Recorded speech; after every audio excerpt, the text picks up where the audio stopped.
Okay, tonight's talk is going to be about passion, compassion. Because I was just thinking when I was meditating, what can I give a talk on this evening? And when I started saying, be kind towards your breath, be kind towards your body, I thought, hey, that's a really nice topic for this evening's talk about compassion. But also because I've been talking a lot about tsunamis, and many of you have been swamped with talk about tsunamis. One comment which I did read, which I thought was very pertinent, is that we still think that we should do something. When there's so many people still suffering, we think, well, what can we do to help? I know last weekend we had this big fundraising, which I'm sure our President will talk about at the announcements, but one thing which we can do is not just to give funds, but actually to develop more compassion in our world. And that's actually something very, very positive we can do as a result of people suffering. So compassion is the result of suffering in the world. And if we can only learn exactly what compassion is and how to develop it and where to develop it on, then I think we can build a much more wonderful world. So tonight's talk will be on the Buddhist idea of compassion. I know that if you read books rather than actually come to see the reality, and books aren't real sometimes, they just miss the point too often. If you read books, sometimes you hear that Theravada is the selfish part of Buddhism, and Mahayana is the compassionate part of Buddhism, and I'm supposed to be a monk who's just concerned about his own enlightenment and doesn't go around helping anybody at all. That's the theory, but as you know, I work my backside off, as they say. I was going to say something else, but this is on tape. I work incredibly hard helping and serving other people, but it's also for myself as well. That I have found in my monastic life that when you're compassionate to others, that's the best way of being compassionate to yourself. When you're compassionate to yourself, that's the best way of being compassionate to others. And the compassion just goes both ways. And so that old idea of there's two types of Buddhism, those who put off their enlightenment to help other people and those who put off other people to help their own enlightenment, there's no difference between those two. It's very easy to see in theory, maybe makes sense, but in practice there's no difference whatsoever at all in any which way. And you can see that by example, by the monks and the nuns, the sisters at Dhamma, just to see how much we give to the world and how much we get for ourselves as well. And so when we're talking about compassion, it is just a unified process which is part of not just Buddhism but at the spiritual path. Unfortunately, sometimes we can misunderstand compassion. Sometimes people are so busy being compassionate, they argue with other people for getting in their way while they're trying to be compassionate. Get out of the way, stop disturbing me, I'm doing my meditation. And of course you understand they're missing the point of what compassion truly is. So even that in our life we develop compassion in many ways, but it's important to develop that compassion towards oneself, or even more towards oneself, compassion to the moment. It's important as a starting block, because compassion, like every other quality, has to be developed. We can't just say, right, now I'm going to be compassionate and think that we can just do it. Sometimes people think that the spiritual path is so easy, they just need to come to a temple to learn meditation one afternoon and they can become enlightened by the next week. The point is that like any other quality in the mind, it takes years to develop it. It's a training. It's a development of the mind and of the heart. But sometimes people get frustrated to say, how can we actually be compassionate? We all realize that love, compassion, kindness is what makes the world a happy place, a smiley place. But sometimes, why are there just so many miserable people around? Why is it just some people are just so negative? Why is it that it seems that their whole life is about making other people unhappy? If they want to be unhappy themselves, fine, but why to make me miserable as well? But the point is that when we understand what compassion truly is, we understand that sometimes the compassion is going in the wrong way. Too often we try and you can see just the way that some politicians work. We try and sort of wage wars actually for compassion, to have a battle so people can be free, to have a war to liberate people. You see, sometimes it's something wrong there, war, liberation, the two are just opposites of each other. But when we understand what compassion truly is, not as a theory, but as something we can feel in our own heart because we're practicing compassion, we know what it is, we get a feeling for it, then we're on the path to the compassionate lifestyle. And you find that if it's real true compassion, it always works. It's very powerful, because usually what people keep on asking me, they say, oh, it's okay being compassionate as a monk, but in the real world compassion doesn't work. I was in Java just a week ago, just how busy I am, just going around Indonesia giving Dhamma talks. And when I was there, that one of the questions as a businessman was asking me, he said, look, I've got to get angry at my workers. That's the only way that I can get any work out of them. If I don't tell them off, they'll get too lazy. And I sort of argued with him and said, no, that's not the way to get the best out of your workers. Compassion will get much more work out of them.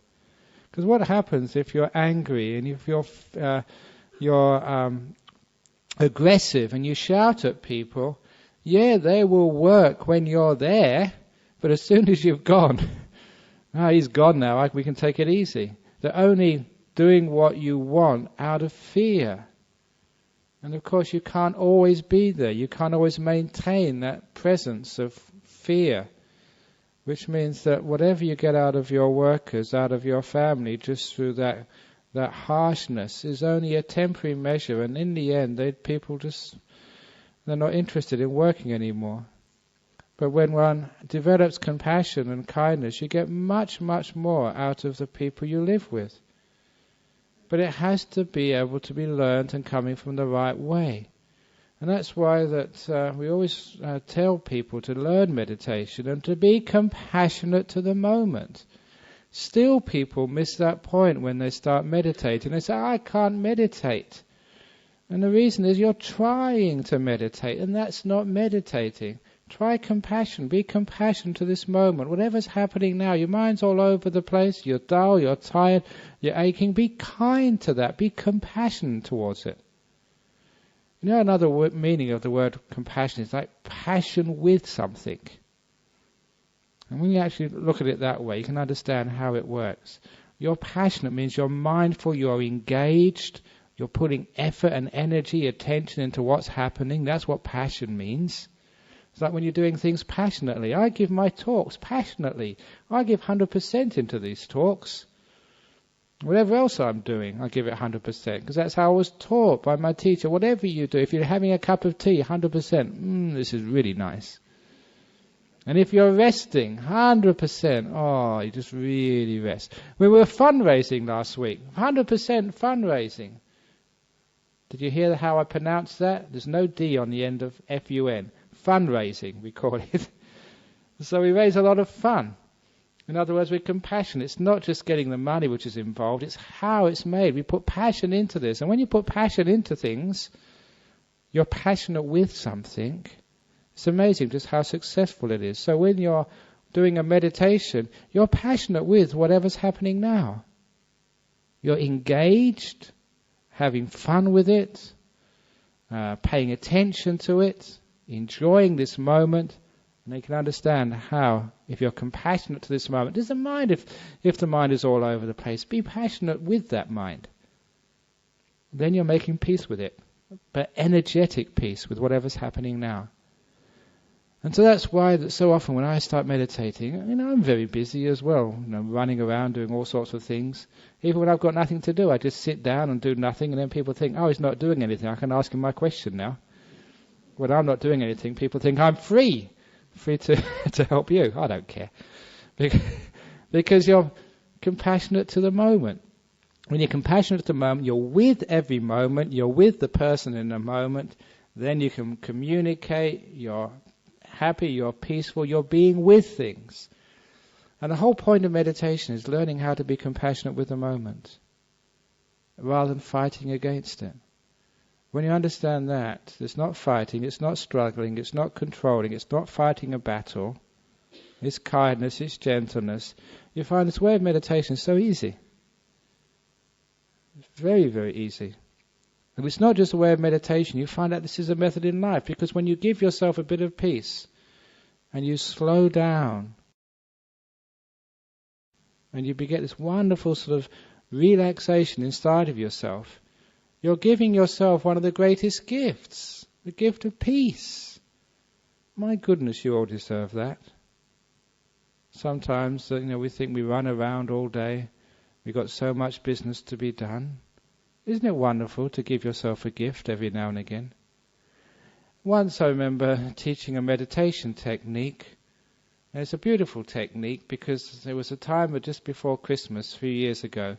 And at Christmas is a time when people give each other presents. Also, because we have many people here from Asia, it's almost Chinese New Year. In a sort of, when is it, a week or two's time. In Chinese New Year, you also give each other gifts. So I said, do this gift meditation. In the gift meditation, you close your eyes. Doesn't matter what your mind is like. Just leave it alone for a few moments, just to relax. And then you imagine giving somebody a gift. And that someone is you. You imagine it like a box, like a shoebox. And you're going to give yourself the gift of peace. So imagine you've got this little box, and it's empty, and you put peace inside. And then you cover it over with a lid. And you do this in your imagination.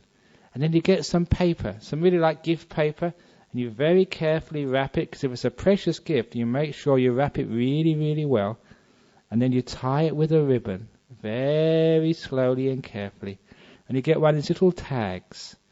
And you write in your best handwriting, "To me, with love from me."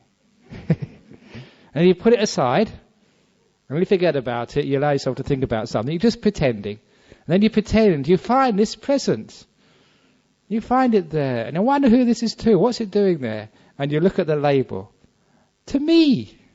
Ah, isn't that nice? And who's it from? From me. Ah, I care about myself. Isn't that wonderful? At least there's somebody in this world who loves me, and that's me. And then just like you get any other present, you get excited when you have presents. And you don't just rip it apart. Very slowly you take off, untie the ribbon, unwrap the paper. And as you unwrap the paper, excitement to see what's inside. You deliberately forget what you put inside, and then you open it. Peace. That's what I always wanted. Oh, thank you, me, so much. And in that little exercise, when you've just done a little bit of imagination, you'll find the psychological result of that is actually you've given yourself the gift of peace. What a wonderful gift that is. This is what we call compassion. You're being kind enough to yourself to give yourself peace. Sometimes in that box meditation, sometimes you can put all sorts of other things in that box. Sometimes I put forgiveness in that box. If I've done something, I think, oh, what did I do that for? That's a stupid thing to do. You remember, look at that box and you put lots of forgiveness in there. It doesn't matter what you imagine forgiveness to be like, just bung it in there as much as you can until you get no more in. And cover it up, wrap it up, write your name to me with love from me, hide it and then find it again, open it up slowly. And there, forgiveness, that's really what I needed now. Now you can understand from this that compassion is understanding what to give to yourself and what to give to other people. I've made this point before that compassion is a form of love, and love is always a form of giving. And giving has got many types. We give and forgive. When we're compassionate to another person, we give ourselves for something else, for a bigger purpose. And that compassion is not just for other people in the world, it's also for us. And it's the problem with human beings in our world, because if only compassion goes out, it never goes in as well. If only it goes one way, not both ways, then we find that compassion never works. And that is the big problem. We have to be compassionate to ourselves, inside and also outside, to both sides of the world. The Buddha actually made that point. There's two parts to the world. He actually gave it this name, ajah and bahida, internal and external. We need to balance both worlds. And so if you just give compassion to yourself, you just care about yourself, you don't care about any other person in the whole world, it doesn't work. And that's in all types of Buddhism. Selfishness is no part of any religion. In Buddhism, we're supposed to have no self. So how can we be selfish? We have no self. It doesn't make sense at all. In fact, it's true, it's nonsensical.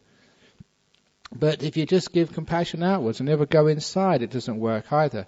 And so we make it very clear that the compassion has to go both ways. If you give yourself a moment of peace, if you give yourself a gift of peace, remember it's giving to yourself as well as to others, you will find then that you have the ability to be compassionate to other people.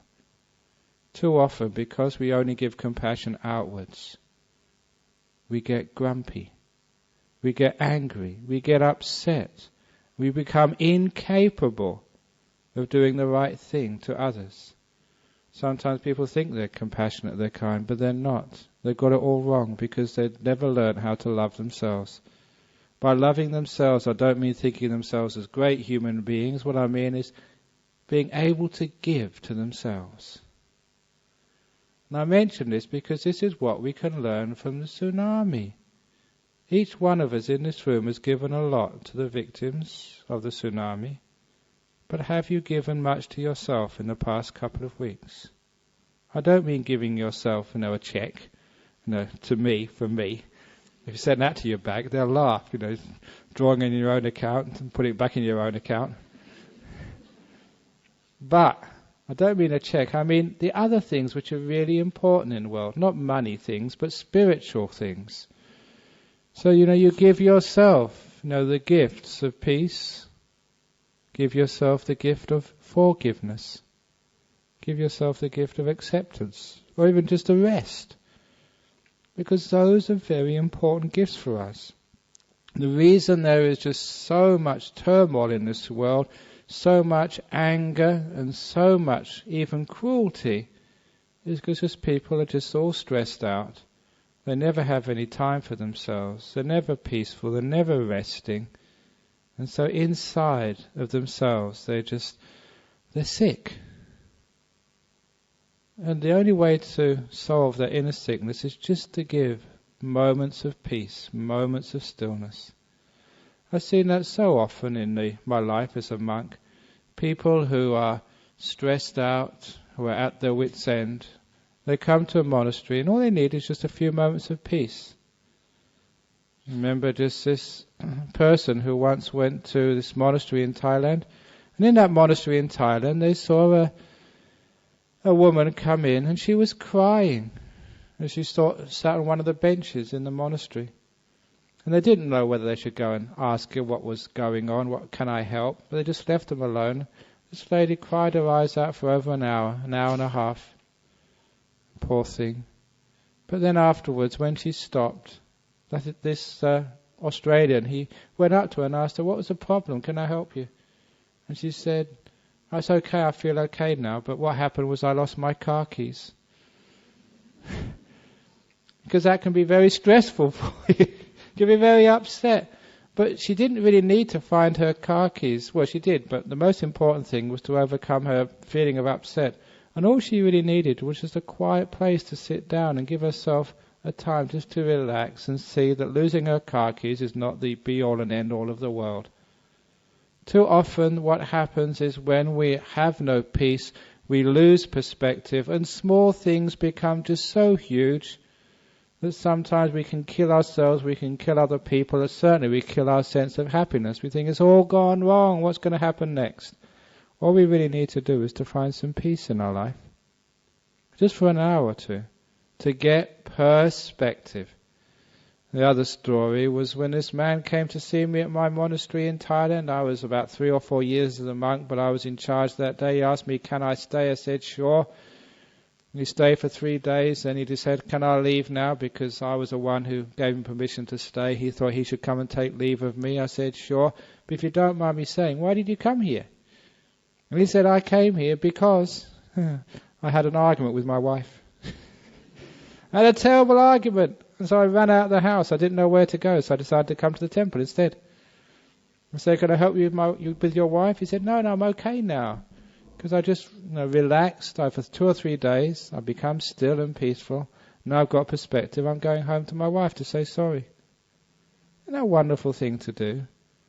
Instead of going to the lawyer, instead of going to the pub, instead of going to the sort of psychiatrist, come to the temple. You just hang out in the temple for a couple of hours, or a couple of days if it's been a really big argument, and you calm down. Once you calm down, you get perspective. And in that peace you think, wow, such a small thing we argue on. Why am I going to sort of wreck this marriage, this wonderful person? I really love them and I live with them so long and they're such a great person. Why am I going to wreck this marriage over a small thing? I'm just going to go back and say sorry and I love you and let's make up. And this is what happens when you give yourself some peace. In that peace you get perspective. And all of those really, really big things which you think are just life-threatening or relationship-threatening, they all fall into perspective. They're not such a big deal anymore. I think I'm not sure when I told this last story, but it just comes to my mind now.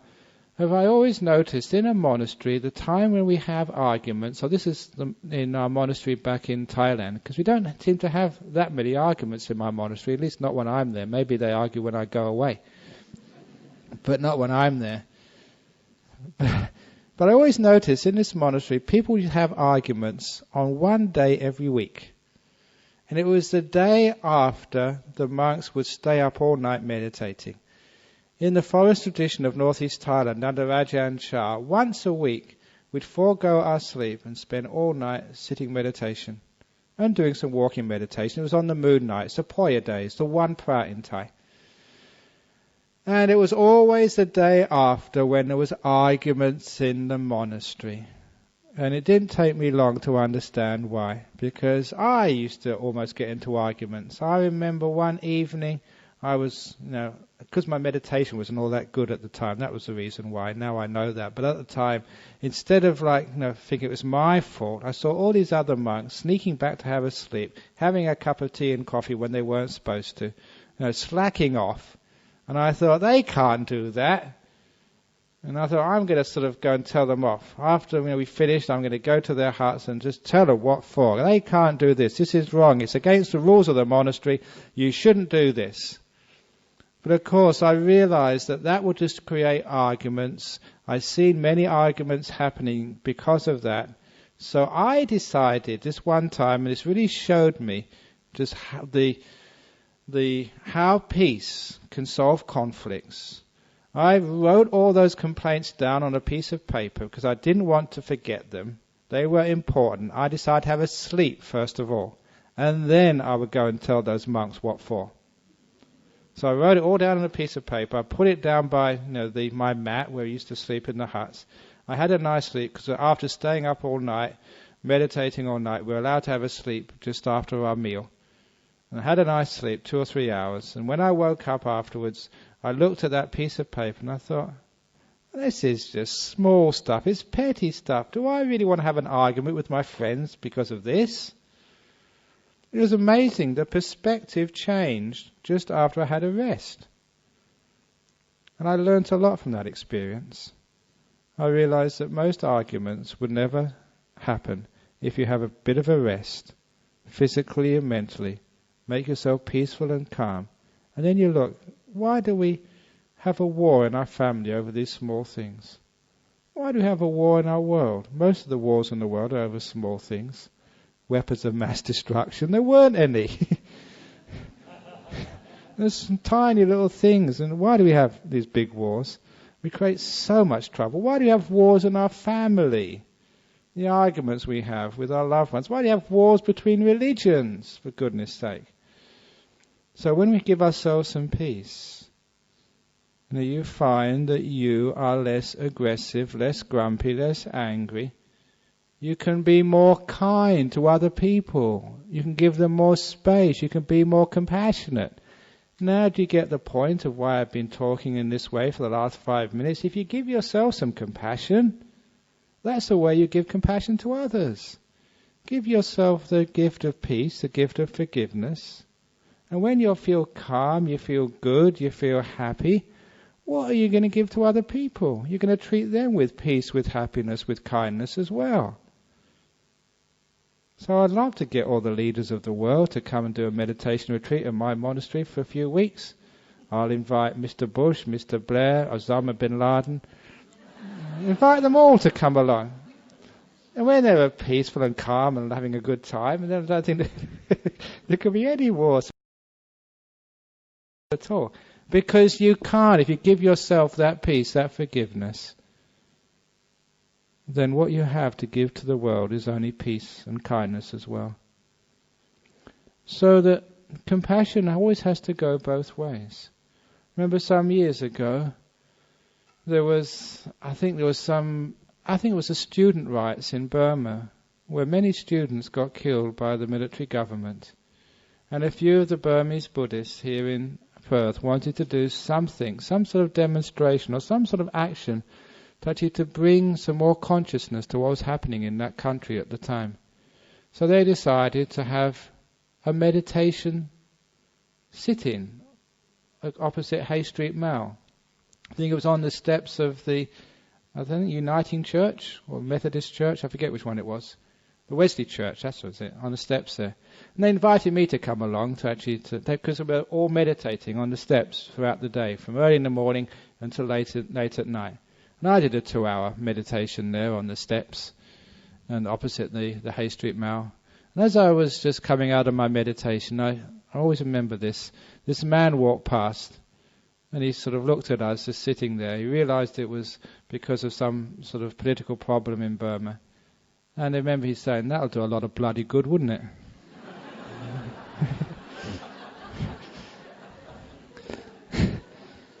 They're just sitting there. But I thought afterwards, no sir, you're wrong. This is doing a lot of bloody good, if you like. Because it was actually teaching by example. It's doing a huge amount of good. Because actually, if you give yourself that peace, you can actually react to those problems in the world in a peaceful way. Whenever you're in conflict, if you have conflict in your office, go and sit meditation 5 minutes beforehand. You've got to go and sort out that conflict. Don't go thinking about it. What am I going to say? What am I going to do? How am I going to deal with that problem? Give yourself a few moments of peace first of all. If you're going to give peace to others, give it to yourself first. Give yourself that compassion. And I will guarantee, if you give yourself 5 minutes of real peace, real compassion, and you go into that hot house of what could be an aggressive situation, you will find something happens. Something beautiful happens. Oh, was it? I forget who this was. There was one of the ladies, I'm not sure if it was from here or from Singapore, Malaysia, I travel around so much. They went, oh that's right, yeah, it was this, a lady from Sydney, none of those places. One of the disciples from Sydney. She was in marketing, PR, and so mostly she goes to London, Sydney and New York. She's actually helping market my book. But she said that she had to go to this meeting, this high-profile meeting in London. And she just talked to her about my book when I was in Sydney. And so she flew all that way. She was jet-lagged, and she had this meeting with this very, very tough boss. And when she got to the boardroom, all the other directors in this very big company just said, you better look out, he's in a bad mood today. And so she took my advice. She made her mind peaceful and calm. Had a bit of compassion for herself, first of all. And then she said it was amazing. When the boss came in, he just came straight out of her. She said, you've got such beautiful blue eyes. You remind me of my daughter. And she's got a young daughter back in Sydney, who's just, her name is Holly. And actually I called her Suwana. I gave her a Buddhist name. Suwana means like gold. And she said the boss just melted immediately. And they talked about their contract, no arguments at all. Everything went really, really well. And all the other directors afterwards would say, how do you do that? Teach us that. Because she managed to calm that boss down immediately and get a proper conversation when all the other directors thought that was actually impossible. That was almost like a psychic power. And all it came from is giving herself a bit of peace and kindness before she had that meeting. And when I saw her again, she said, you wouldn't believe this, and this is what happened. And it amazed her. It just showed the power of kindness, compassion, peace towards oneself Give it to yourself first of all, and it will go out to others afterwards. So if you want to spread more kindness and peace in this world, please start with yourself. If you don't give yourself peace and kindness, you will find you will never be able to react in a proper way. And you'll find that little things will become magnified out of all proportions. You won't be able to remain calm and still because you've got no calm and stillness inside of you. You don't know what calm and stillness is. You haven't got this foundation of peace inside. Which is why that really encourage people to learn meditation, encourage people to learn compassion, which is exactly the same thing, encourage people to give themselves some peace, to forgiveness, some stillness. And once you know what that really means, it's so wonderful in the world. You can give kindness, peace, compassion to anybody. It's just so often that, when we were fighting the clay truck business, I remember going, because one of our local members in Armadale was a Larnamuttinian. We went into office a couple of times. The last time, this was when she was in opposition. The last time we came out of the office, she was the last client of the day, so she took us to the door afterwards and she said, it's so nice to get a couple of calm people in my office. I remember that because a politician, it's very, very rare to meet calm people or quiet people. It's either media or problems, and there's always people arguing about you. And she appreciated just quiet people in her office. A short time ago, a year or two ago, I had to go into the flight centre to do my travel arrangements, and that's over in Mirabuka shopping mall. I was actually there this afternoon picking up a ticket. As I call it, like a monk hanging out in the mall. Well, I don't hang out, they just go in and go out very quickly. But one of the monks with me that time, he just sat down on chairs waiting for me while I was waiting to be served, and he just sat meditation, and just the person behind the counter just looked at him and said, "Oh, I wish I could do that." People really appreciate peace and kindness, peace and calmness. And if you can just be peaceful and calm and just do that much, you can give so much to other people in this world. Just having a calm, peaceful influence in the office, in the mall or anywhere, people really appreciate it.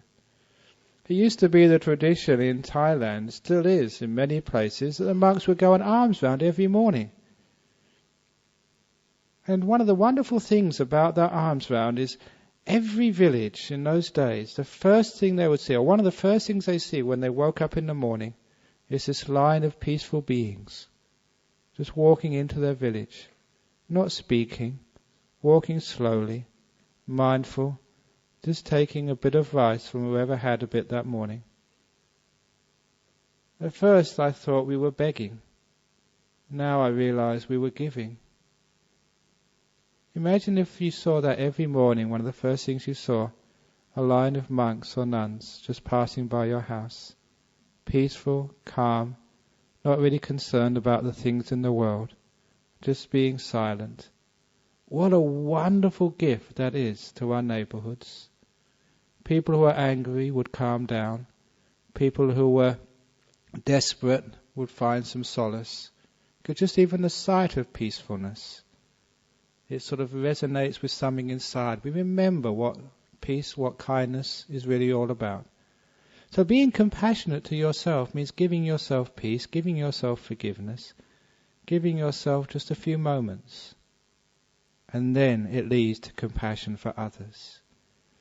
So when we're trying to find something to do for the tsunami victims, maybe one of the great things you can do if you haven't done it yet, gives yourself a gift of a retreat. We're having a 9-day retreat soon. Do it for the tsunami victims. If you can't do it for the tsunami victims, a whole 9-day retreat, do a weekend retreat for all the victims of oppression, all the people who are having sorrow and trouble and pain in the world. If you can't do a weekend retreat, just learn a little bit of meditation on a Saturday afternoon. And if you think that's going to do a lot of good, I was going to say that word again, but I shouldn't. It is doing a lot of good, because you are creating the causes within yourself by just taking time out and being peaceful. To be someone who doesn't add to the troubles in the world, but someone who can calm those troubles. You can actually learn those wonderful skills, those conflict resolution skills, by first of all learning how to solve that conflict within yourself. What is meditation anyway? You've got a conflict within yourself when you start meditating. You want peace, you're not at peace. You want to be still, the mind is all over the place. How are you going to solve that conflict? Letting go, being at peace. Doesn't matter.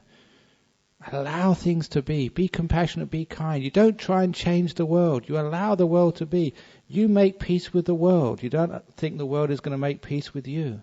You let go of craving and control. You allow things to be. You're compassionate. The door of my heart is open to this moment. If you can do that with your meditation, with every moment, you find peace comes inside of yourself. It's like a microcosm. It's like an example. As within, so without. If that's how you meditate for yourself, you can solve the conflict inside your own meditation. You'll understand how to solve the conflict out there in the world. So by giving yourself a few moments of peace in a meditation or meditation retreat, you're equipping yourself to solve the conflicts in your home, in your office, or out there in the world. There's one of the disciples who, in our South of the River group, she used to be the deputy principal of Rollystone Primary School. She used to teach meditation to her year sixes, year after year after year, for many years. She's retired now. I remember visiting that school a couple of times and going to have tea with the principal. And he said, look, I'm not a Buddhist, but I really respect that lady, and I really respect what you're doing. Because he said it was amazing just how that meditation on year sixes, how it's working. He said, I know year sixes. I've been in this school, in the education system for such a long time. And when this lady taught meditation, she started off with, she called it quiet time, so other religions wouldn't be really upset. She called it quiet time. She started off with 5 minutes in the morning. And by the end of the year, the school year, she was up to about 15 or 20 minutes. The children loved it. In fact, they always looked forward to it. And amazing things happened. When these children had just a few minutes of peace in the morning, remember they were in the playground, coming from home, rushing around to get there. As soon as you're in school, all the assembly or whatever is finished, then 15 minutes of quietness. The principal saw that those kids, their ability to concentrate rose, the ability to assimilate information rose, the academic performance increased enormously, but the most interesting part of this was some of the other results of doing this quiet time. Whenever there was a conflict in the classroom, one of the children would automatically put up their hand and say, Miss, can we have quiet time now? And everybody would just sit there, close their eyes and meditate for 5 minutes. And that solved the conflict.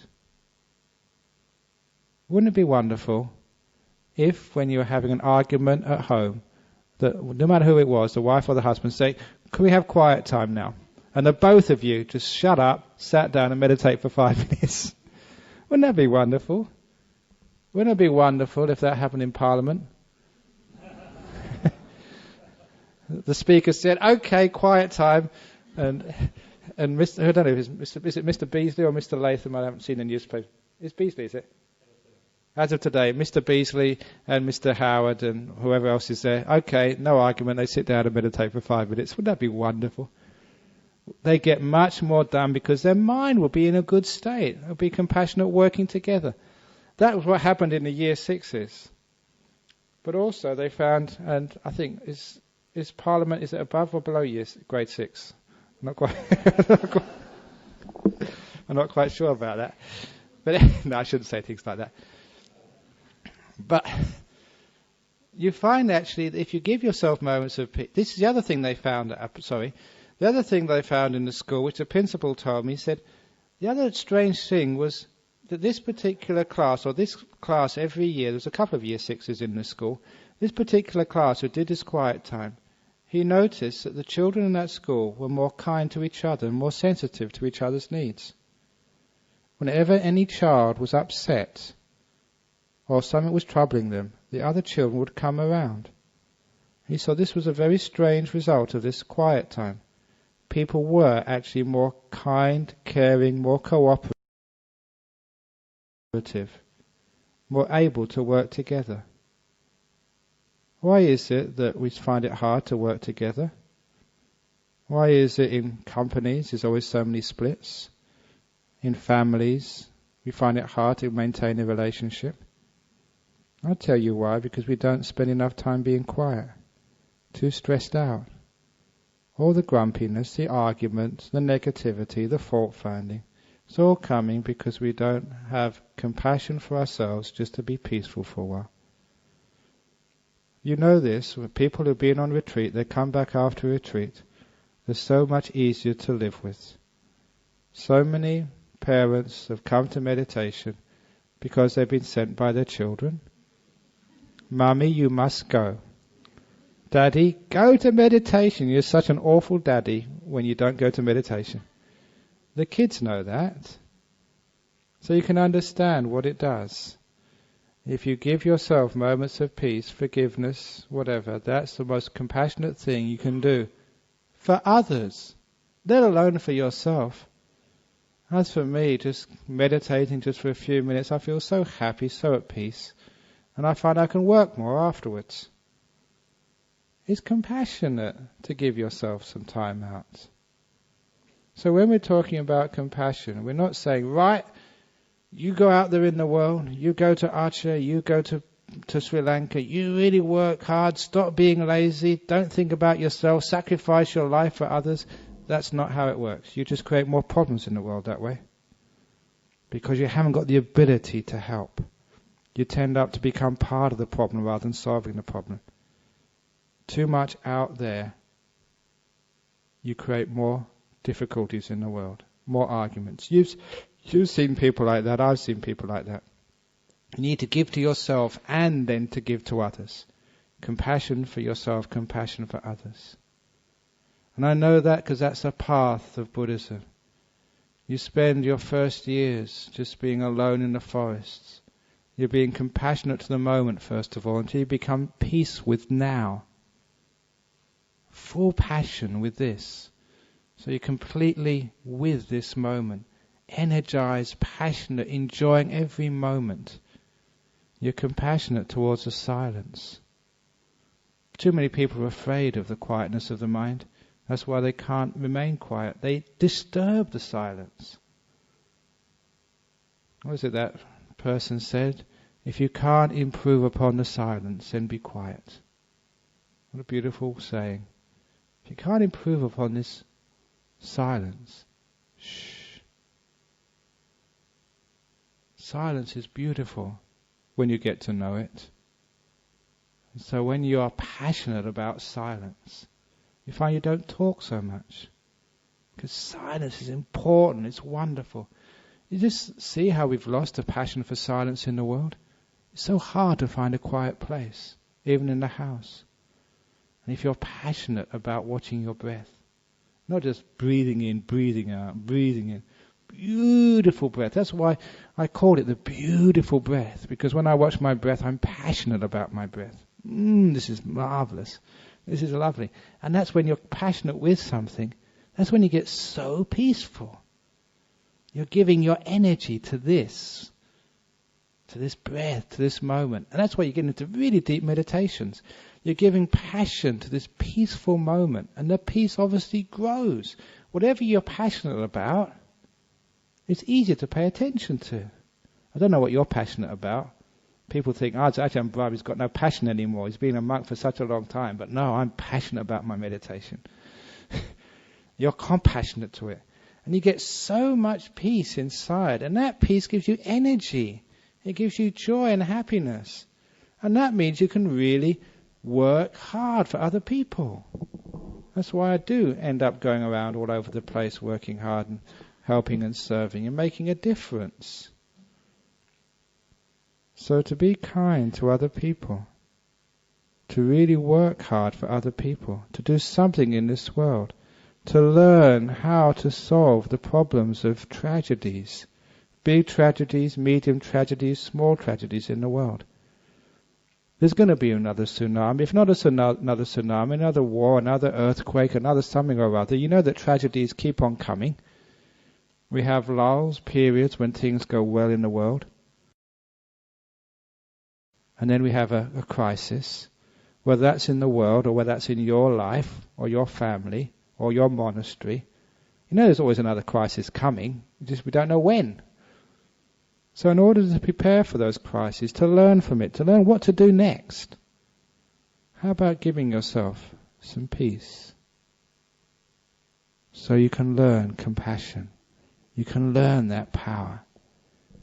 The story of the Buddha, as many of you know, for years he just was by himself in the forests, learning peace, learning stillness, learning how to communicate that stillness and peace with others. And after his enlightenment, then he could really work hard for the sake of all beings. And that's why there's a whole big religion called Buddhism. You have to learn compassion, coming from peace. Some years ago, I gave a talk at St Hilda's, the Anglican girls' school. And after the talk at the school, had tea with the the headmistress. I actually called him a headmistress, not principal in those days. Had tea with her. And then we were talking about religion, because she was actually a devout Anglican. We talked about love.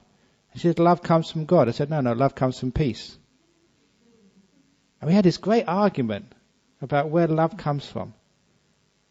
And I think I won that, and I still stand by what I say. Because it's from peacefulness and calmness. That's where you get love from. That's my experience anyway. Because have you ever seen people who aren't peaceful, can they give love and compassion? Oh, not at all. If it comes from God, sometimes they just want to convert you, and that's not peace at all. That's just harshness.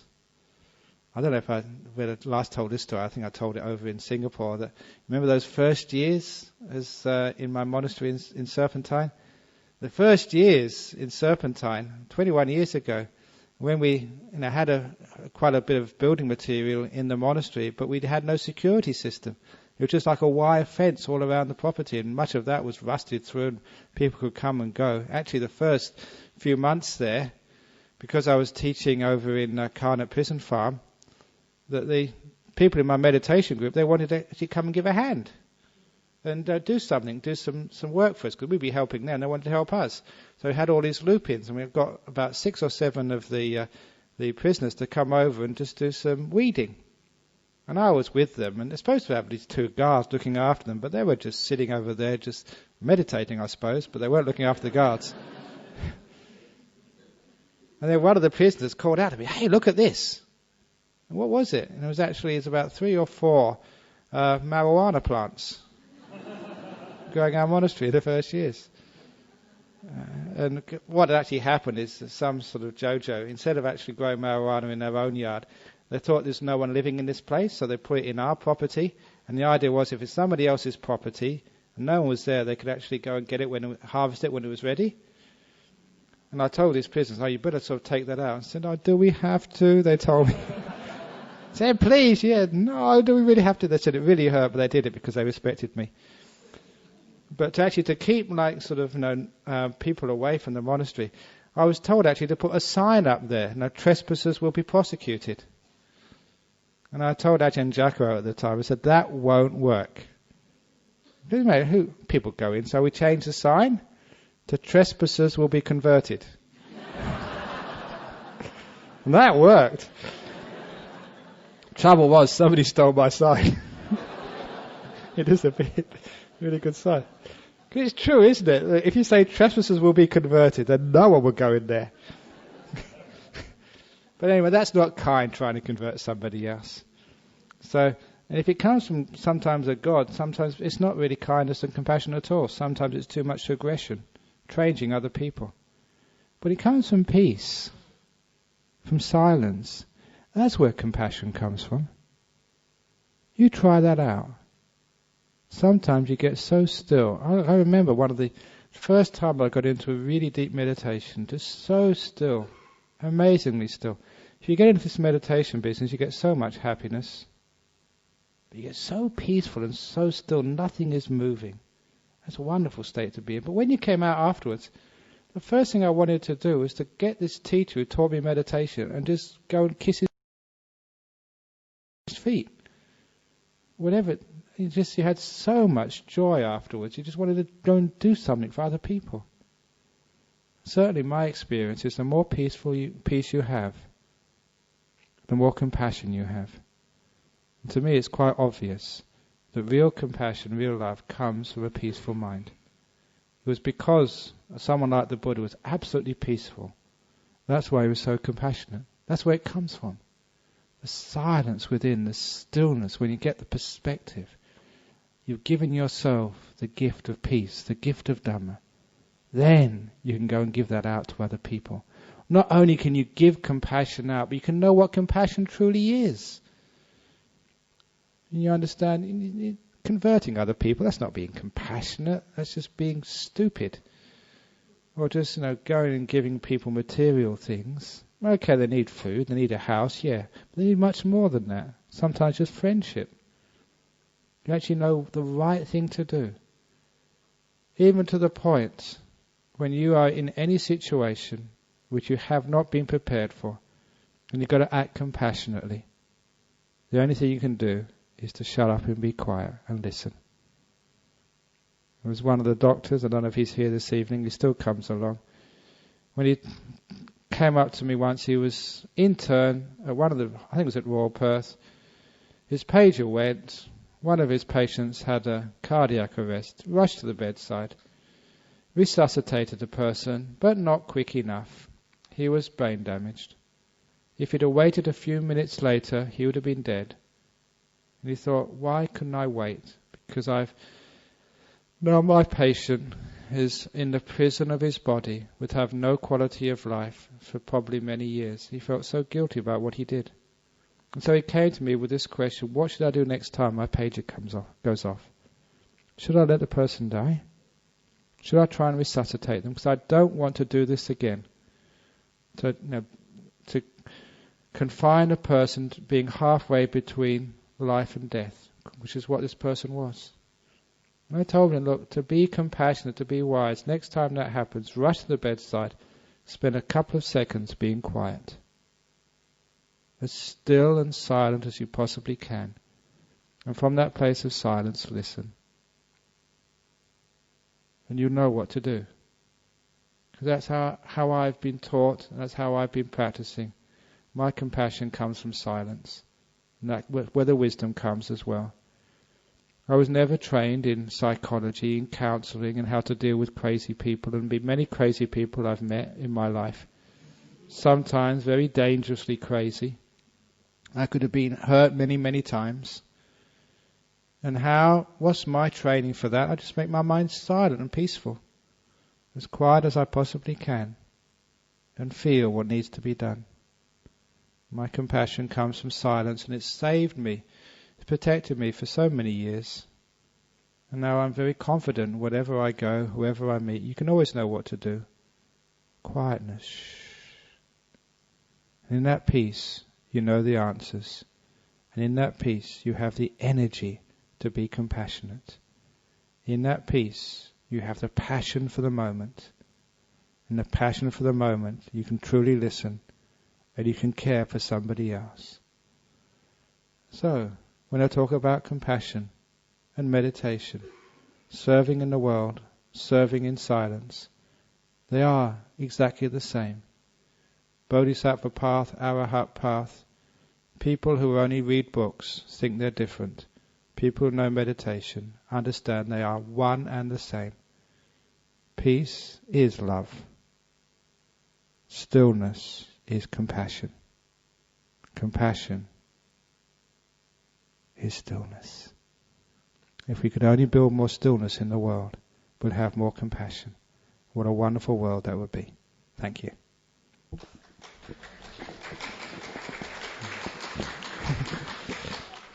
Very good. I've got one person clapping.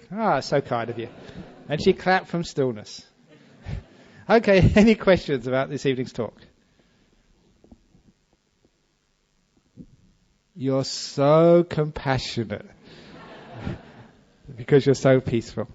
Okay, thanks very much. We just have some announcements now. If you have any questions, you can always come up and ask them personally afterwards. But now we have the announcements from our President Sol.